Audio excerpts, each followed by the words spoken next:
Alhamdulillah wa salatu wa salam ala rasulillah amma ba'd.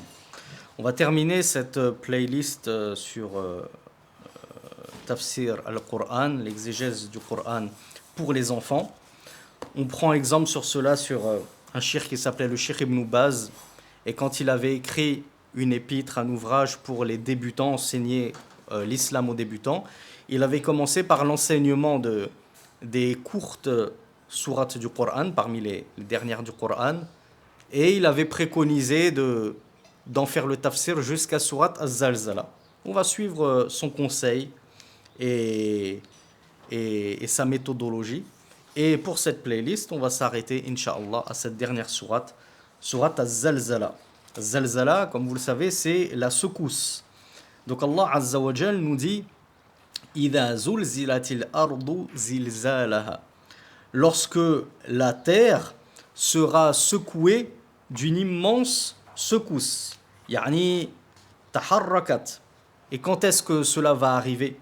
Quand est-ce que on est en train de parler de quoi? Ida, lorsque la terre sera secouée d'une immense secousse, c'est quoi? C'est la fin des temps, c'est la survenue de l'heure.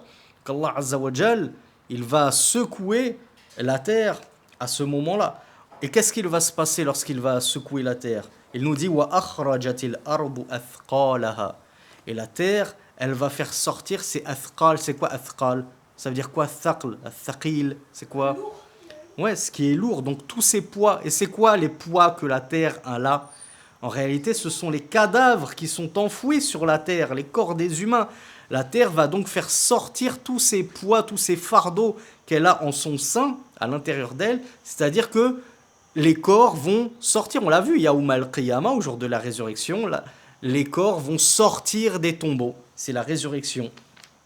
Et elle fera également sortir ses trésors. La terre va recracher tous ses trésors en ce jour-là. Watakhallat, comme on le voit dans une autre sourate, Allah Azza wa Jal nous dit Watakhallat, la terre va se vider. Elle ne contiendra plus rien en son sein. Waqala al-insanu ma laha. Et l'homme dira à ce moment-là, qu'est-ce qu'elle a? Qu'est-ce qu'elle a, la terre, à être prise de secousse comme ça?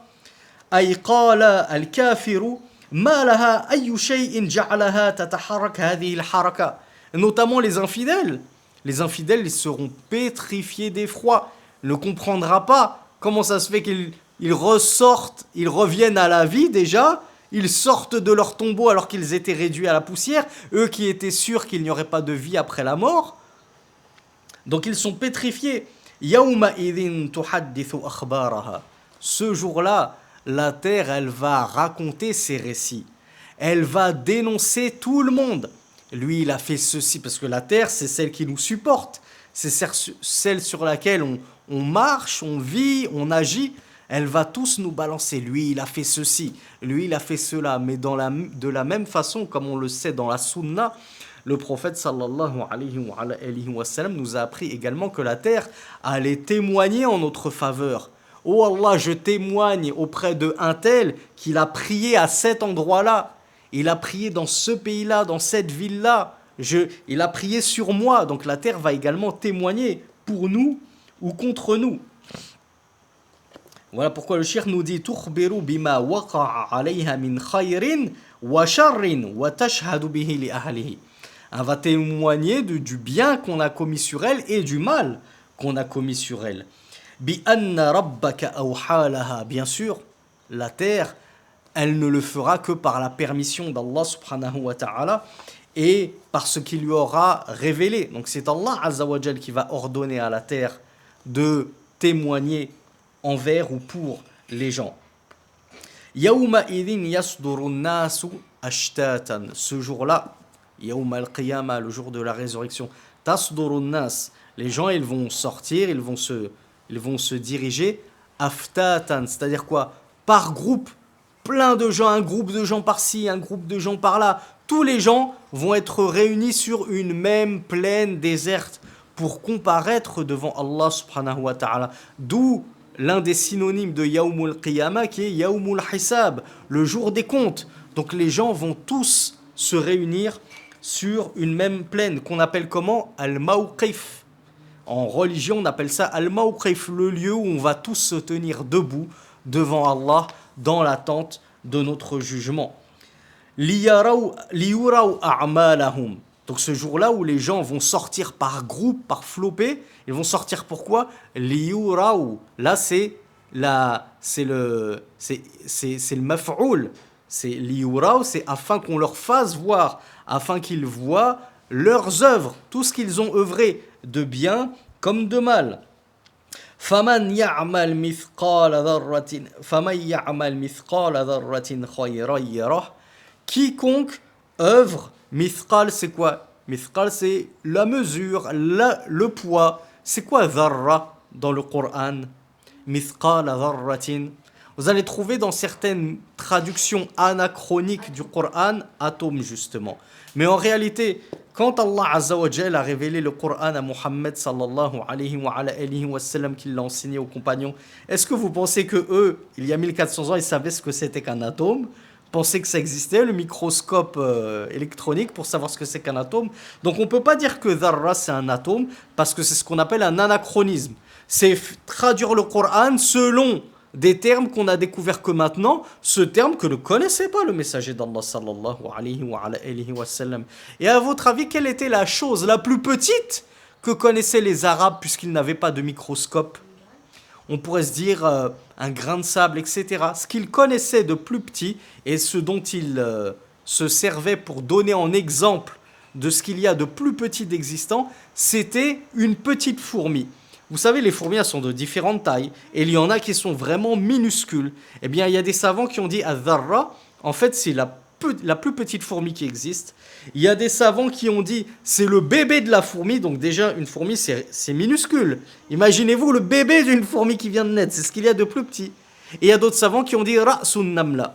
Ad-Dharra, c'est la tête d'une fourmi. Donc c'est vraiment quelque chose à l'échelle d'un grain de sable. Donc Allah Azza wa Jal nous dit quiconque va œuvrer du poids de cette minuscule fourmi, ou de sa tête ou de son petit. En gros, du poids d'un grain de sable, et en réalité, on sait que même celui qui aura œuvré du poids d'un atome, Allah Azza wa Jal le sait, comme on l'a vu dans les cours sur la croyance. Il l'a retranscrit, il l'a fait écrit dans le livre de nos œuvres. Donc en réalité, tout ce qu'on a fait de bien, on le retrouvera devant Allah subhanahu wa ta'ala. Voilà pourquoi il nous a dit فَمَنْ يَعْمَلْ مِثْقَالَ ذَرَّةٍ خَيْرًا يَرَهُ.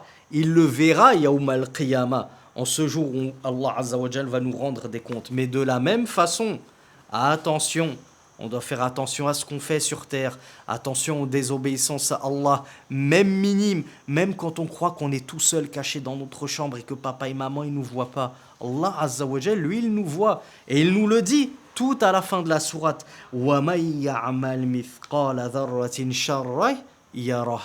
Et celui qui œuvre du poids d'une toute petite fourmi, d'un grain de sable, d'un atome en mal, il le verra. Yawm al-Qiyamah, Allah va lui montrer, et va lui ressortir. Te souviens-tu lorsque tu avais fait ceci et cela, et que tu croyais être à l'abri des regards? Mais Allah Azza wa Jal le voyait, Allah savait, et il l'a fait retranscrire dans le livre de ses comptes.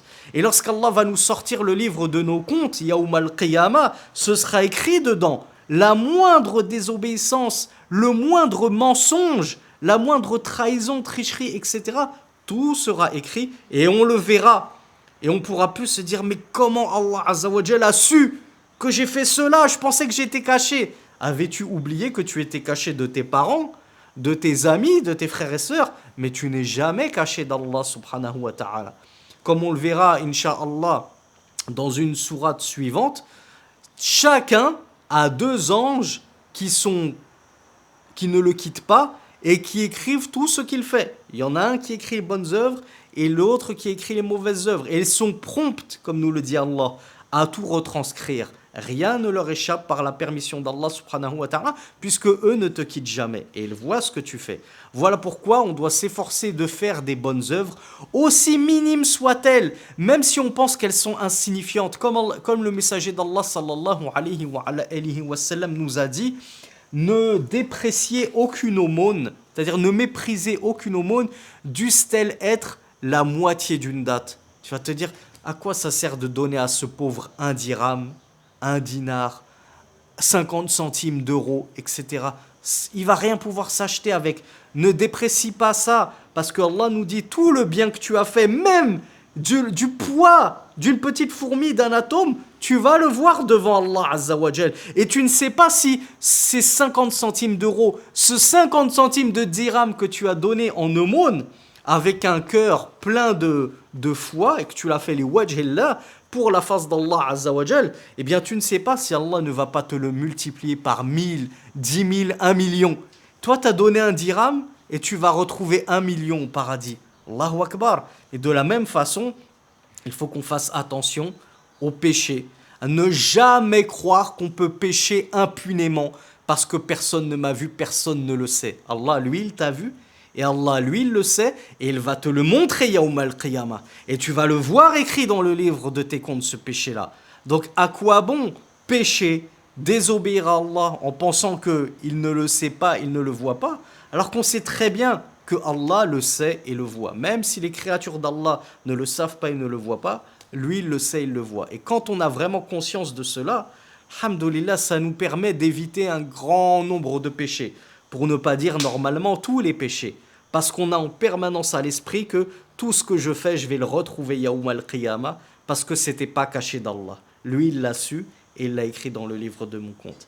هذا والله أعلم وصلى اللهم على نبينا محمد والحمد لله رب